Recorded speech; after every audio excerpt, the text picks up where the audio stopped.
Hello, can you hear me? My name's Vanessa Hewitt and I'm an occupational therapist and practice owner of an allied health practice called Lifespan Therapy Services in the Newcastle area, and I'm very privileged to be up here today with Ashlee Judd from Engage VR, and we're going to talk to you guys and facilitate some conversation around multidisciplinary practice. So as other facilitators have mentioned, this is an interactive conversation, and at the end we would definitely appreciate some comments and questions, as I imagine most people in the crowd are in the allied health space. So without further pausing, we will take off and ask Ashlee some questions. So multidisciplinary care is at the heart of Engage VR. What does true integrated multidisciplinary care look like in your practice beyond just sharing notes? Thanks, Vanessa.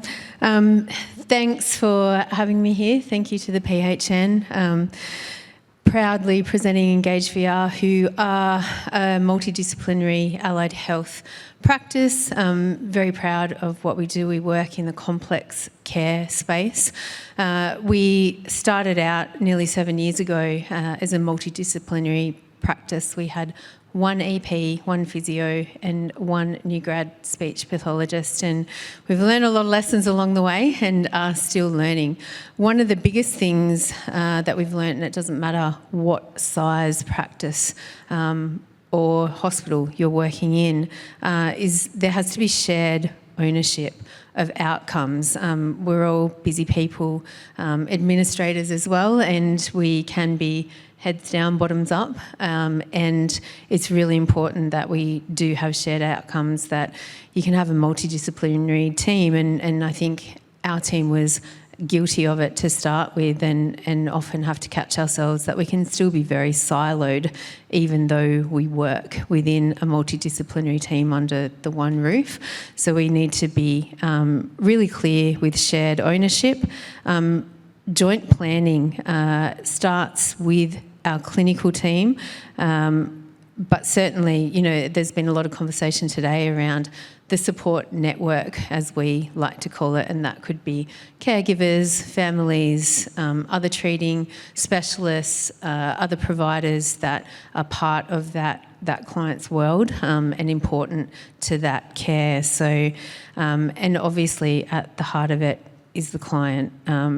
We can be as clever and as skilled as we want, but if we're not listening to the client and the right people that are looking after them, then our advice probably isn't very useful to their quality of life. Really consistent and aligned messaging. There's a lot of messaging in our world. There are a lot of guidelines, there are a lot of changes, and within an organisation, it's not just a cultural thing, but we need to provide clarity in terms of that multidisciplinary care. Otherwise, again, we're all just working in our own little silos, and so not best outcome for the team environment and especially the client and their goals. And the integration must be intentional, not reactive, and I guess we are constantly learning from that, where problems or gaps are identified by the caregiving team or by the client, and it's not through any fault of the clinician or the providing team. It just means that we are more reactive, and that integration, and that just doesn't, I think what we've learned a lot is we have an incredible team of clinicians who I have so much admiration for, but what we've learned along the way is that there's an incredible team of clinicians in our local community and in other communities that we work in who are better served to care for that client if we really integrate that care. So I like to think of our multidisciplinary team in our specialist area at Engage VR, in that complex care neurological environment, but also of the multidisciplinary teams that are within our community.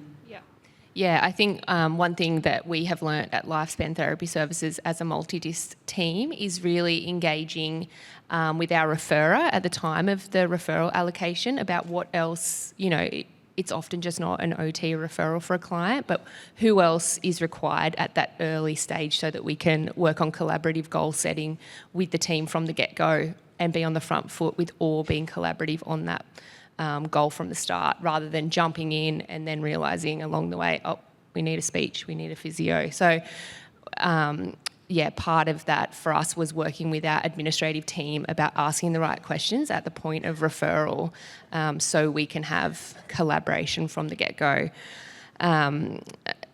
On the alternate to what works well in your practice, what are some barriers that you have experienced that limit continuity of care in multidisciplinary practice, and how can these be overcome? Look, I mean, this holds true probably not just in health, but in life currently is time and competing priorities. Someone mentioned earlier today that, no longer is personal life separate from work, and so there's always time and competing priorities, which is why multidisciplinary care does have to be intentional and integrated. Otherwise, we are just reacting, and that leads to burnout, and it doesn't lead to the best outcome for the people that we're fortunate enough to support. I guess the systems that we use, because we understand that data is a really important touch point if we're wanting to work from best practice and evidence-based care, and there's a lot of siloed systems in health too currently, and so that can be a major hurdle if we don't engage with other providers and other caregivers, and there's that consent and sharing for information, so that can be a huge hurdle too. And there's also the collaboration within your team. So like I said, we have an incredible treating team of highly skilled, passionate human beings that just give every day, but if they just give in their lane and don't think about what else is involved, then that becomes a barrier as well, and the client can really be ripped off if we're not, thinking about what is best for them and where we inter-refer or refer to another trusted partner. Yep, I agree. And I guess some of the other limitations that I've seen in multi-disc practice being able to truly work effectively is the limitations of our funding bodies. So the NDIS not acknowledging some of our colleagues in other disciplines as much as others. And so advocating for our multi-disc colleagues through comprehensive reporting, risk assessment and identification, and escalating these along the appropriate channels within our funding schemes. And being at times protective of our clinical scope rather than being collaborative and working alongside one another to complement the client goals. So that can occasionally come up in clinical practice, and so I think having those conversations with our different disciplines about how we can work collaboratively rather than in that siloed model. And speaking of funding bodies, the other one is we have a small cohort of private paying clients as well, and I know not everyone is in a position to pay for their healthcare, but some people are fortunate enough that they can, and as clinicians I think we really undervalue what we can deliver and what we can provide for clients as well. So I would encourage all of you that are practicing clinicians, that are supporting practicing clinicians, to believe in those years of university, believe in your passion and your dedication and your skill set, and don't undervalue yourself, and give people the opportunity to access your skill set if they have the funds available. How do we move from siloed care to multidisciplinary practice amongst various practice sizes? So what does this look like for a sole trader through to medium, large and like your large NGOs? Yeah, look, it's something that I wish we had have done when we were much smaller, but you live and learn, right? But start with simple, repeatable structures.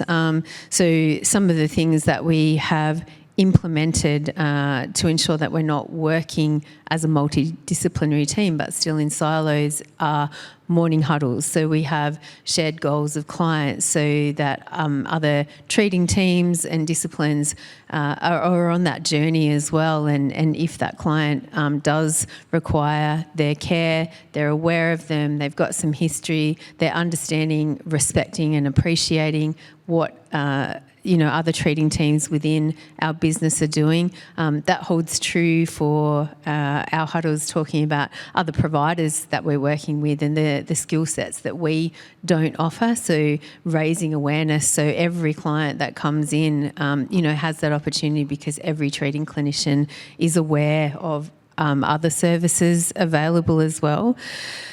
The shared goal setting, it's a non-negotiable. So again, client at the centre, but if you have a multi-dis treating team, and whether that's under the same roof at Engage VR or whether it's Engage VR working with Vanessa's team or another team, we have to be working from the same page. We have to understand what those shared goals are, so we're not working against each other, again, just from our own skill set. We need to understand those clients' goals and work with them together. And that happens when you put relationships first and systems second. Systems absolutely support everything that you do, but those relationships have to come first. Yeah.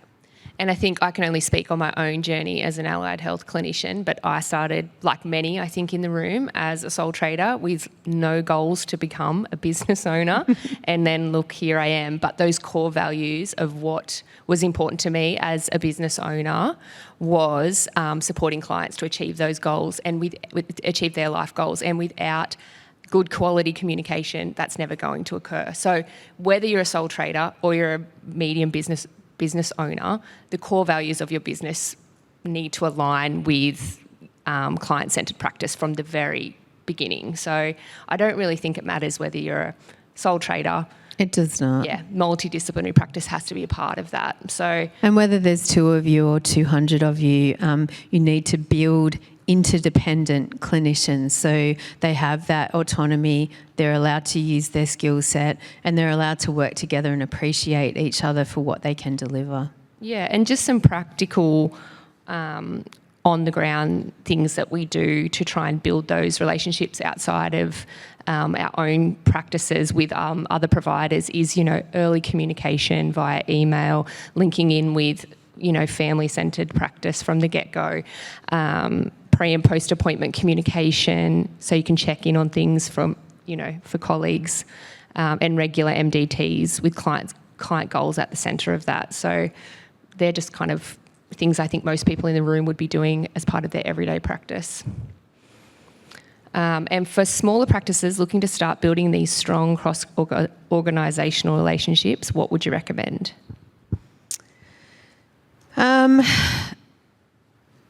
For smaller practices, look, I think set your intentions. You have a highly skilled workforce of people that, want to deliver best care and work with human beings for best outcomes. So set up your systems to enable that. Get them working together. So again, I see it time and time again, and we've been absolutely guilty of it.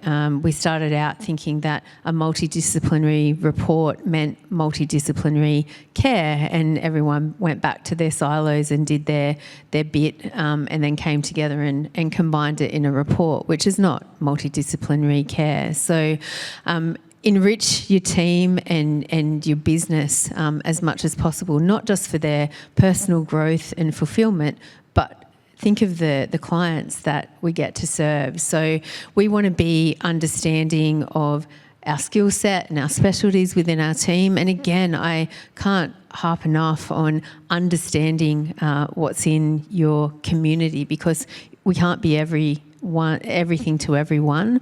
And sadly, we need to realise that there is more than enough support and work available for all of us clinicians if we really work together. So, no need to hold clients close. It's really important to understand the relationship that clients have with existing providers, and then developing that relationship with them. So I'd encourage you to set some routine, but not meetings for the sake of meetings. So consistency. The huddles that we have every morning are a great way to start our day because they're shared client goals. It's an appreciation for another discipline that has been involved and an understanding of what that discipline can deliver for quality of life. There's the multidisciplinary team meetings, but get people into your clinic. Get other providers in to understand what you do, how you might complement what they're delivering, and then go and visit their clinic and understand what they do. We have regular in-services and the priority list changes constantly. Some of those in-services come from within our team, and you can do that. We did that when we had 3 clinicians, and we do it now when we've got nearly 30 clinicians, because it's ever evolving, and within your field, you're constantly learning, and it's time to share that with other people.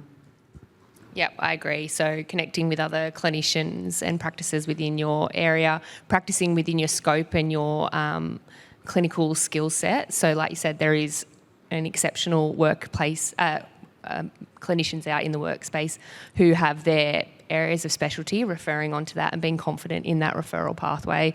Having open and transparent communication, I think, is important. And so I think the last one we'll touch on, because we're running out of time, is what behaviours make or break a high-performing multidisciplinary team. So what makes it, and then what breaks it? Respect, understanding, curious, inquisitive minds. So be great at what you do as a podiatrist, as a physio, as an occupational therapist, but be really curious about what's happening around you in your own practice, in your own community. Absolute respect. So culture is huge. Team building. The things that break it are ego. It's, encouraging people to think that they are the be-all and end-all, and anyone working in health that ever thinks that should probably consider leaving, because we should always be learning. We should always want to be better for the people that we're looking after.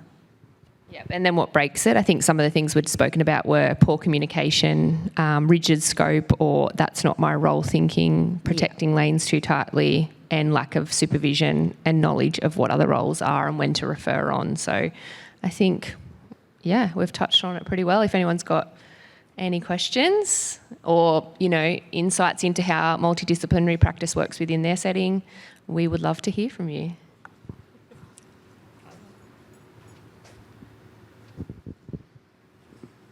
We do have time for a couple of questions if you'd like. We've made time up, so yeah.